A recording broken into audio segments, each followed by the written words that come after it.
ఈ పవన్ కళ్యాణ్ గారు అనేవాడికి ఆడికి అసలు రాజ్యాంగం తెలుసు ఆడికి, ఆ దరిద్రుడికి. అప్పుడే నేను 10th క్లాస్ ఫెయిల్ అయిన అంటాడు, అప్పుడే 8th క్లాస్ ఇంగ్లీష్ మీడియం అంటాడు, అప్పటికే నేను 2 లక్షల పుస్తకాలు చదివాను అంటాడు. ఆ పోరంబొగ్గడికి నిజంగా రాజ్యాంగం అనే పుస్తకం తెలుసా? అడే మాట్లాడుతున్నాడు. నిన్న ఒక వీడియోలో మత మార్పిడి చేస్తున్నారు కృష్ణా నదిలో, 40 మందిని మత మార్పిడి చేస్తుంటే జగన్మోహన్ రెడ్డి గారు ఏం చేస్తున్నారని వాగుతున్నాడు. ఆ కుక్క అలా మురుగుతున్నప్పుడు దాన్ని కంట్రోల్ చేయకపోతే,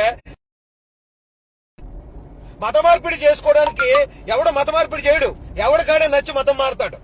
మతం మారే హక్కు ఆర్టికల్ 25లో వచ్చిందని ఆ పిచ్చినాగుడికి తెలియదు అనుకుంటా, ఆ మెట్లగాడికి ఆడికి తెలియదు అనుకుంటా ఆర్టికల్ 25లో మతం మారే హక్కు అంటూ ఒకటి ఉందని. మొన్న పెద్ద పద్ధతిలాగా మా ఆర్టికల్ 26 కోసం చెప్పాడు, ఆర్టికల్ 27 కోసం చెప్పాడు. ఆర్టికల్ 26, 27 తెలిసిన హౌలేగాడికి ఆర్టికల్ 25 తెలీదా? ఆర్టికల్ 25లో మత ప్రచారం చేసుకోవచ్చు, మత మార్పిడి నచ్చితే నువ్వు ఏ మతం కన్నా మారిపోవచ్చు అని క్లియర్ గా ఉంది. ఆ విషయం పిచ్చినాగుడికి తెలీదా?